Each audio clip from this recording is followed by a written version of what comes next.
올해 이런 참사가 벌어졌나라고 생각하면 예년 정도 수준의 사실은 관리도 이루어지지 않았다 이렇게 말씀드릴 수 있을 것 같습니다. 일단은 차량 통제도 전혀 없었고요.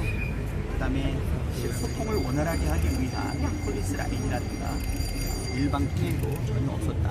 그 정도만 사전에 해줬어도 이 정도까지 위험하진 않았을 거고요. 그리고 오후 6시부터 밤 9시까지 경찰청에 11번의 사실은 압사 위험과 관련된 신고가 있었는데도 별다른 조치가 없었습니다. 그러니까 사전에도 안전과 관련된 대책이 부족했고 실질적으로 그 위험이 목도되고 있는 여러 가지 상황 속에서도 현장 대응이 부족했다.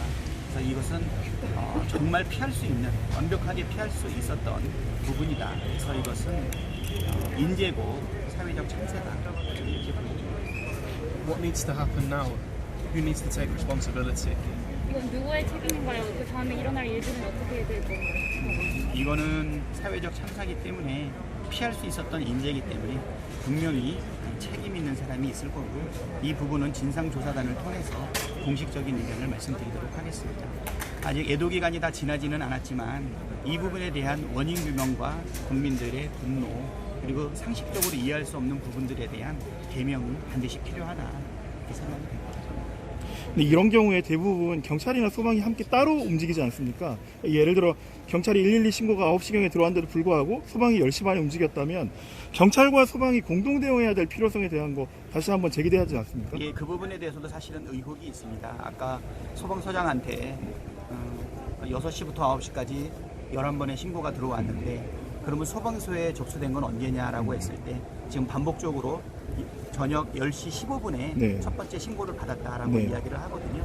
그리고 수분 내에 도착을 했지만 이미 진입할 수 없는 상황이고 문제를 해결할 수 없는 부분이었거든요. 그래서 경찰청과 소방청 사이에 사실은 긴밀한 원활한 왜 협조가 안 이루어졌는지도 의혹이 되는 부분이고요. 이런 부분들도 증거 보존을 통해 가지고 확실하게 내용을 살펴볼 필요는 있다.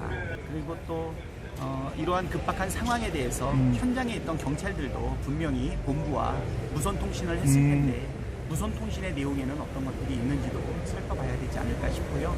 시간대별로 경찰들이 어떻게 배치되고 움직였는지도 필요하지 않나. 뭐 여러 가지 이제 진상과 원인을 규명하기 위한 내용들은 필요한데요. 우리가 우려하는 것은 뭐냐면 피할 수 있었던 인재와 이 참사를 참가자 몇 사람이나 또 업소 몇 군데를 사실은 벌중으로 인해서 엉뚱한 희생양을 찾으려고 하는 것 아닌가.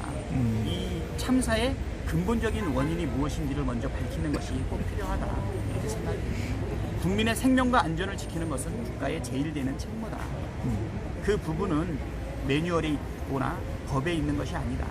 이거는 기본적으로 해야 될 당연한 의무다라는 부분을 정부와 당국은 알았으면 좋겠습니다.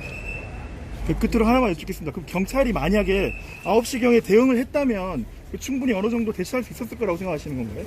7시 반 정도에 네네. 상당히 비슷한 정도에 있었는데 제가 영상을 하나를 봤더니요. 네. 어떤 여성 시민 한 분의 네. 그래도 이렇게 지휘에 따라서 내려가고 올라가고 하면서 네. 위험한 순간을 넘겼던 적이 있었거든요. 그게 7시 반 정도였다고 하니까 6시부터 9시 사이에 여러 번 접수가 됐다라고 하면 그 전에 만약에 투입이 됐다라고 하면 가능하지 않았을까 싶거든요. 그 충분히 이제 나중에 일방 다뤄져야 통행만 이루어져도 이 참사는 이루어지지 않았을 것이다 생각이 됩니다. 네, 감사합니다. 예, 죄송합니다. 예.